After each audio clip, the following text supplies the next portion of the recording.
ప్రస్తుతం నేను అశోక్ సార్ ఇంటి దగ్గర ఉన్నాను. అశోక్ సార్ని పరామర్శించడానికి దివంగత సాయి చంద్ వైఫ్ రజనీ ఉన్నారు. మేడంతో మాట్లాడే ప్రయత్నం చేద్దాం. మేడం, ఎక్కడికి వచ్చారు మీరు? ఏంటి అశోక్ సార్ని కలిసారా లేకపోతే? లేదండి, కలవనియట్లేదు. ఒకటి అశోక్ సార్ ఆరోగ్యం బాగాలేదు, క్షీణిస్తుంది అని చెప్పేసి మాకు తెలిసింది. నిరుద్యోగుల తరపున ఇంత పెద్ద ఎత్తున దీక్ష చేస్తున్నప్పుడు ఒక సామాజిక బాధ్యత ఉన్న ప్రతి ఒక్కరు మద్దతు తెలిపే అది ఉంది. పలకరించాలి, పరామర్శించాలి. ఆరోగ్యం క్షీణిస్తుంది, ఏదైనా జరిగితే రాష్ట్ర వ్యాప్తంగా చాలా ఇబ్బందికర పరిస్థితులు ఉంటాయి. మొన్న మీరు కూడా సడన్ గా టీజీపీఎస్సీ ముట్టడికి, అంటే మీరు సడన్ గా మెరుపు ధర్నాలు, అంటే మెరుపులాగా వచ్చేసి ముట్టడించడం జరిగింది. అంటే నిరుద్యోగులకు సంబంధించి మేమేదో అది చెయ్యాలి, లేకపోతే వీళ్ళకి ఏదో లా అండ్ ఆర్డర్ ఇబ్బంది కలిగించాలి, ఇటువంటి అంశాలు కాదండి. చాలా జెన్యూన్గా బిఫోర్ ఎలక్షన్ ముందు ఇచ్చిన హామీలను వాళ్ళు అడుగుతున్నది ఇంకేదో ఇప్పుడే 2 లక్షల ఉద్యోగాలు వేయమని కాదు. జస్ట్ మాకు వెంటనే ఎగ్జామ్స్ ఉండడం ఇబ్బంది అవుతుంది, పోస్ట్పోన్ చేయమని అడుగుతున్నారు. దానికి మద్దతు తెలపాల్సిన బాధ్యత ఉంది, తెలిపాము. దాన్ని ఇప్పుడు ఇంత అదిగా చేయడం ఇప్పుడు ఏముంది? నేనేమన్నా చూడండి, ఒక 10 మంది ఏం రాలేదు, మాకు సంబంధం లేదు, పైన ఆర్డర్స్ అంటున్నారు. ఎవరికి ఫోన్ చేసినా మళ్ళీ పైన మరి పైన అంటే డైరెక్ట్ మరి సీఎం రేవంత్ రెడ్డి గారికి ఫోన్ చేసి పర్మిషన్ తీసుకోవాలా, లోపలికి వెళ్ళడానికి అర్థం కావట్లేదు. ఇంత ఏం అవసరం ఉందండి? సీఎం మహబూబ్నగర్లో మాట్లాడుతూ నిరుద్యోగుల డిమాండ్స్ ఏం లేవు, అసలు వాళ్ళు కొన్ని ఇన్స్టిట్యూషన్లు కొన్ని ప్రతిపక్షాలు కావాలని రెచ్చగొడుతున్నాయని చెప్పేసి సీఎం అన్నారు. లేదండి, ఎవరు రెచ్చగొట్టడం కాదు. బిఫోర్ ఎలక్షన్ ముందు వాళ్ళు ఇచ్చిన వాగ్దానాలు ఒకటి.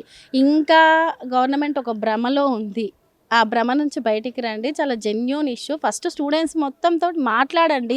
ఎంతసేపు మాట్లాడినా వాళ్ళని కన్విన్స్ చేస్తున్నారే తప్ప వాళ్ళ సమస్యను అర్థం చేసుకునే పరిస్థితుల్లో లేదు. ఏ రాజకీయ పార్టీ రెచ్చగొట్టట్లేదు. ఒక సామాజిక బాధ్యత ఉన్న వ్యక్తులుగా ప్రతి ఒక్కరు మద్దతు తెలుపుతారు. దానికి ఈ రకంగా ఇబ్బంది పెట్టడం కూడా కరెక్ట్ కాదు. భవిష్యత్తులో ఎలా ఉండబోతుంది మీ నిరుద్యోగులకు సంబంధించి మీ పోరాటం? ఖచ్చితంగా ఉంటుందండి. అంటే మేము ఏదో మద్దతు ఇస్తేనే, మద్దతు ఇవ్వకుండానే కాదు, నిరుద్యోగులు చాలా సీరియస్గా ఉన్నారు ఈ ఇష్యూ పట్ల. ఖచ్చితంగా వాళ్ళు ఫర్దర్ యాక్షన్స్ తీసుకుంటున్నారు. కంటిన్యూస్గా ఏదో ఒక నిరసన తెలుపుతూనే ఉన్నారు.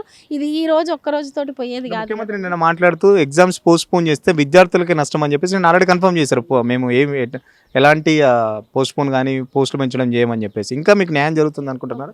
ఒకటే అండి, విద్యార్థులు కోచింగ్ సెంటర్లు 100 కోట్లు తింటున్నాయి. ఎక్కడ ఏ కోచింగ్ సెంటర్లు 100 కోట్లు తిని ఇదేమన్నా భూదందాలా లేకపోతే రియల్ ఎస్టేట్ వ్యాపారాలు ఏందండి? 100 కోట్లు ఎక్కడ తింటున్నారు కోచింగ్ సెంటర్ వాళ్ళు? చాలా జెన్యూన్గా కోచింగ్ ఇస్తున్న కోచింగ్ సెంటర్ల వాళ్ళు కూడా ఉన్నారు కదా.